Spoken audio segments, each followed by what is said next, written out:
ഒരു പ്രായമുള്ള മനുഷ്യൻ, എനിക്ക് തോന്നുന്നത് ഒരു 70 വയസ്സിന് മുകളിൽ പ്രായമുള്ള ഒരു മനുഷ്യൻ, ഏതാണ്ട് അതിനടുത്ത് പ്രായമുള്ള ഒരു സ്ത്രീയും. ഈ സ്ത്രീ എന്ന് പറയുമ്പോൾ പണ്ടത്തെ ചട്ടയും മുണ്ടയും കൊടുക്കുന്ന ഒരു അമ്മച്ചിയാണ്. ഈ അമ്മച്ചിയെ വലിച്ചുകൊണ്ട് ഈ നരച്ച തലയുള്ള 70-നടുത്ത് അല്ലെങ്കിൽ 70-ന് മുകളിൽ പ്രായമുള്ള അപ്പച്ചൻ മുറിക്കുള്ളിൽ കയറി വന്നു.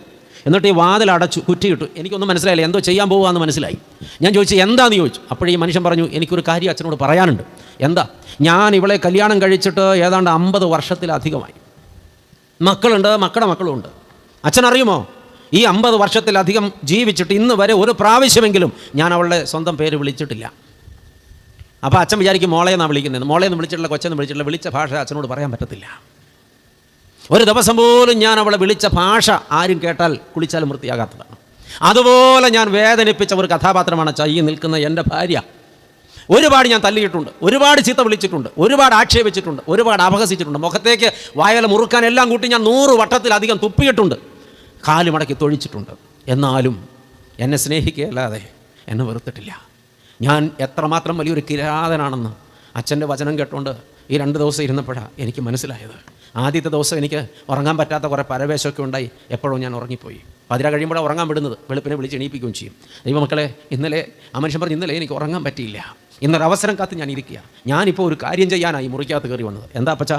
ആ മനുഷ്യൻ തൻ്റെ ഭാര്യയുടെ മുമ്പിലേക്ക് മുട്ടുകുത്തി അങ്ങ് വീണേച്ച് ആ കാല് കെട്ടിപ്പിടിച്ച് വാവിട്ടങ്ങ് നിലവിളിച്ചു, പൊന്നുമോളെ നീ എന്നോട് ക്ഷമിച്ചെന്ന് പറയാതെ ഞാൻ എന്ന മനുഷ്യന് സ്വസ്ഥത കിട്ടില്ല. ആ അമ്മച്ചി വലിയ വായിൽ നിലവിളിച്ച് മുട്ടുകുത്തി വെച്ചു, അച്ചായൻ എന്തായി കാട്ടുന്നത്? അച്ചായൻ എന്തിനാ എൻ്റെ കാലെ പിടിക്കുന്നത്? അച്ചായനോട് എനിക്ക് ദേഷ്യമൊന്നും ഇല്ലല്ലോ. എന്നാലും എൻ്റെ മോളെ, നിനക്കെന്നോട് ദേഷ്യം ഇല്ലാത്തതാണ് എൻ്റെ ഏറ്റവും വലിയ വേദന. ഞാൻ ഈ മാതിരിയൊക്കെ നിന്നോട് പെരുമാറിയിട്ടും നീ എന്നെ ഒരിക്കൽ പോലും പാരിഷ്യത്തോടെ നോക്കുക പോലും ചെയ്തിട്ടില്ലല്ലോ. നീ എന്ന മാലാഖയെ ഞാൻ മനസ്സിലാക്കിയില്ലല്ലോ പെണ്ണേ. അറിയാതെ ഞാനും കരഞ്ഞു പോയി പ്രിയപ്പെട്ടവരെ. ഒരുപാട് നേരം ആ അപ്പച്ചൻ കരഞ്ഞു, അമ്മച്ചിയും കൂടെ കരഞ്ഞു. രണ്ടുപേരെയും ഞാൻ അനുഗ്രഹിച്ച് പ്രാർത്ഥിച്ചു. ദൈവമക്കളെ, വർഷങ്ങൾ ഇത്രയും പിന്നിടുമ്പോൾ 1-2 വർഷങ്ങൾക്ക് മുമ്പ് ആ അപ്പച്ചൻ മരിച്ചുപോയി. അമ്മച്ചി ഇപ്പോഴും ജീവിച്ചിരിപ്പുണ്ട്. ഞാൻ ചില വർഷങ്ങൾക്ക് മുമ്പ് അമ്മച്ചിയെ കണ്ടപ്പോൾ ഓടി വന്ന് എൻ്റെ കൈ പിടിച്ച് മുത്തിയിട്ട് എന്നോട് പറഞ്ഞു, അച്ഛാ അന്നത്തെ ദിവസം കഴിഞ്ഞിട്ടുണ്ടല്ലോ, എൻ്റെ അച്ചായൻ ജീവിതം മറ്റൊന്നായി മാറി, അടിമുടി വ്യത്യാസപ്പെട്ടു. പിശാച് മാലാഖയായതുപോലെയായിരുന്നു. എന്നെ സ്നേഹം കൊണ്ട് പൊതിയും, എൻ്റെ കൂടെ നടക്കും, എന്നെ എല്ലാ ജോലിയിലും സഹായിക്കും. മക്കളാരെങ്കിലും എന്നോട് എന്തെങ്കിലും പാരിഷ്യത്തോടെ പെരുമാറുന്ന കണ്ടാൽ അപ്പൻ അവരോട് അട്ടഹസിക്കും.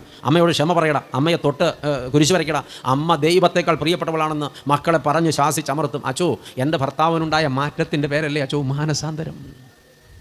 ഇത് കേട്ടുകൊണ്ടിരിക്കുമ്പോൾ നിങ്ങൾ ആരുടെയെങ്കിലും ജീവിതത്തിൽ ഇന്ന് രാത്രി ഇവണ്ണം ഒരു മാറ്റം വരേണ്ടതുണ്ടെന്ന്, ഹല്ലേലൂയ, ദൈവത്തിൻ്റെ ആത്മാവ് നിങ്ങളെ ലക്ഷ്യമിട്ടാണ് സംസാരിക്കുന്നതെങ്കിൽ മാറ്റം വരുമാറാകണം. ഹല്ലേലൂയ.